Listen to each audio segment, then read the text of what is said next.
નમસ્કાર ખેડૂત મિત્રો, આજના સુરત માર્કેટ યાર્ડના બજાર ભાવ તારીખ 6 એપ્રિલ 2024.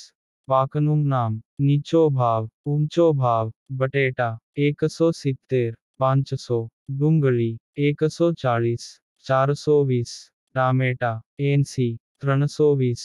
રીંગણાં 120, 300. કોબીજ 180, 420.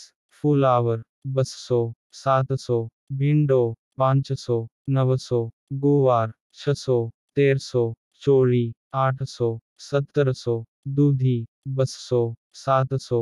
કારેલાન 500, 900. સરગવો 200, 600. કાકડી 120, 400. મરચા 600, 1400. આદુ 1200, 1980. લીંબુ 600, 1700. કેરી કાચી 600, 1400. લસણ 1000, 3500. મકાઈ 180, 320. મગફળી 1000, 1200. કેળા 160, 280. પપૈયા 120, 200. આ વિડિયો જોવા બદલ આપનો ખૂબ ખૂબ આભાર.